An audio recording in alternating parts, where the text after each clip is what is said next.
Assalamualaikum warahmatullahi wabarakatuh. Halo Atas Masakan, selamat datang di vlog kami.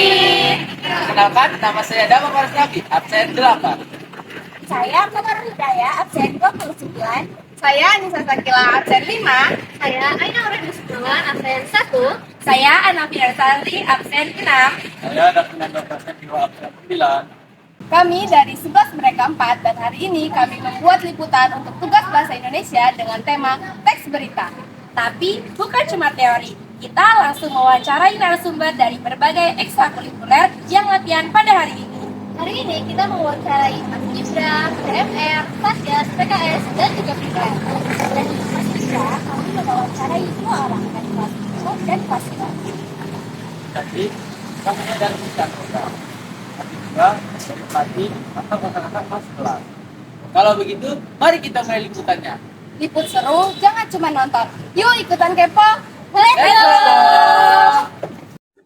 Sekarang kita ngobrol dengan anggota Paskibra kelas 11.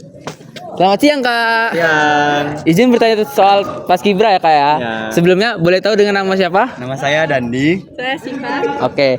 Izin bertanya, Kak ya. Apa hal paling menantang saat latihan Paskibra setiap hari? Menurut saya yang paling menantang itu menjaga fisik dan fokus karena kita kan pasti menjaga pola makan dan lain-lainnya. Oh, baik, Kak. Yang kedua itu di mana bagian latihan yang paling membuatmu fokus dan serius? Pada setiap kegiatan yang ada di lapangan seperti latihan baris berbaris karena di situ setiap senior itu memperhatikan gerak-gerik kita. Kapan kamu merasa paling bangga menjadi anggota Paskibra? Menurut saya paling bangga kalau misalkan dalam satu pasukan tuh bisa kompak tanpa ada kesalahannya. Oh, begitu. Baik. Siapa yang paling memberi semangat saat latihan berat? Tentunya orang tua yang ada di rumah selalu memberikan dukungan kepada saya serta senior-senior yang memberi motivasi untuk membangkitkan semangat saya lagi. Yang kelima, mengapa kamu tetap konsisten latihan meskipun fisik kadang capek?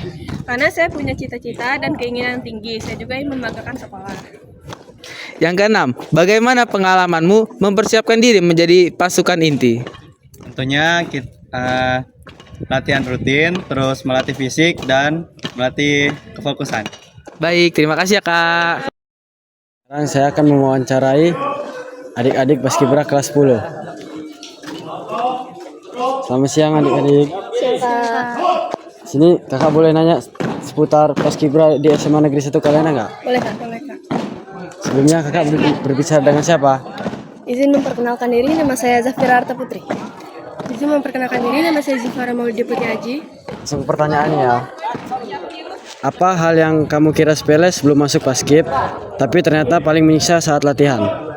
Disiplin dalam waktu Kak. Soalnya saya sebelum masuk Paskib tuh bisa dibilang lemot lah Kak. Karena kurang disiplin. Sudah. Selanjutnya, di mana kamu paling sering mendapat hukuman dan kesalahan? Apa yang biasanya membuatmu dihukum? Biasanya saya lebih ke badan saya masih lumayan rentan sih Kak untuk penyakit. Pertanyaan selanjutnya, kapan kamu merasa hampir menyerah dan apa saja yang membuatmu bertahan? Pas lagi cuaca lagi panas terik gitu Kak. Itu badan saya kan lagi lemah gitu Kak. Dan selanjutnya, siapa teman yang paling sering membantumu saat kamu drop latihan dan kenapa dia? Japira Kak, karena dia bisa dijadiin curhatan gitu, tempat curhat. Pertanyaan selanjutnya, mengapa kamu memilih Paskib yang keras padahal kamu bisa ikut eskul yang lebih ringan? Karena saya punya cita-cita untuk jadi paskibraka Kak. Paskibraka apa itu? Tingkat nasional kalau bisa. Amin ya. Amin. Selanjutnya, bagaimana perasaanmu ketika suara teriak harus stabil walau fisik sedang drop? Bagaimana cara kamu menahan sakit?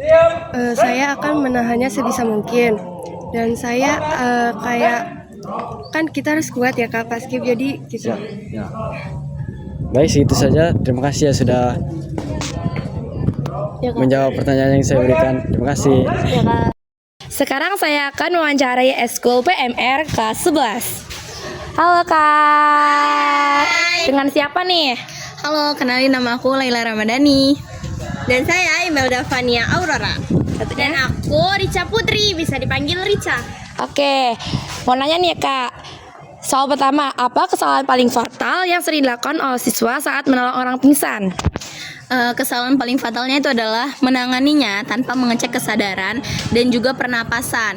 Itu penting banget. Jadi itu tuh buat bikin salah penanganan gitu loh. Oke, kapan PMR harus turun meskipun guru belum memanggil? Jadi saat kita melihat keadaan darurat yang jelas mengancam keselamatan. Baik, di mana titik paling rawan kecelakaan di sekolah menurut data PMR? Nah, titik paling rawannya yaitu ada di lapangan saat kegiatan fisik dan tangga sekolah. Baik.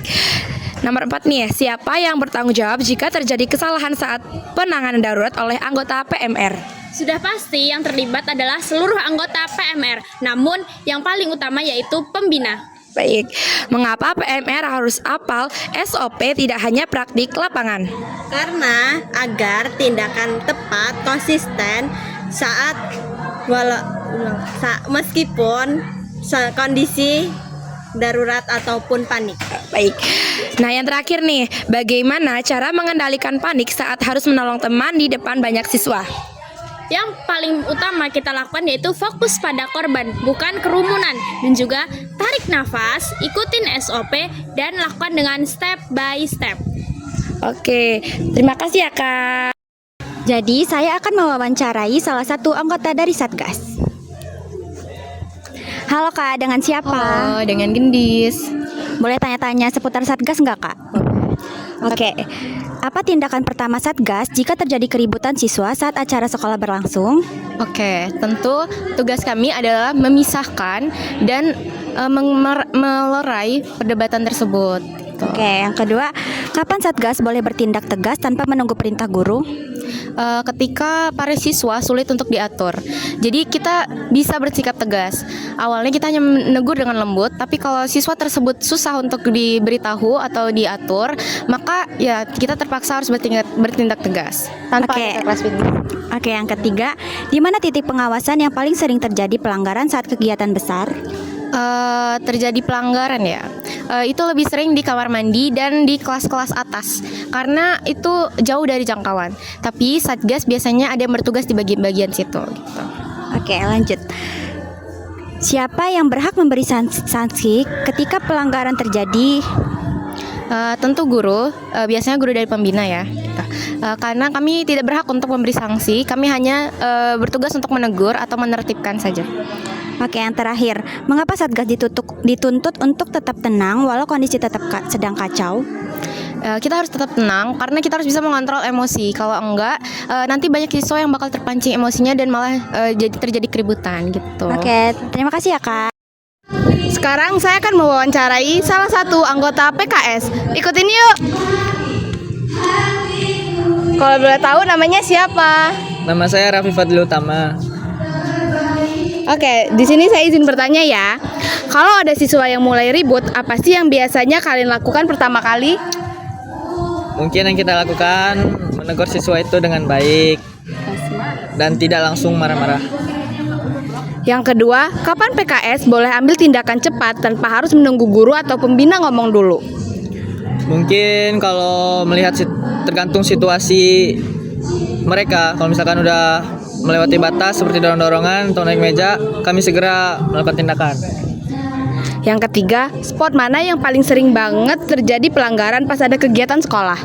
Biasanya sih di belakang area lapangan sama di dekat sekitar kantin. Kalau nemu siswa melanggar, kalian biasanya lapor ke siapa dulu? Guru piket, wakasis, atau langsung ke pembina PKS?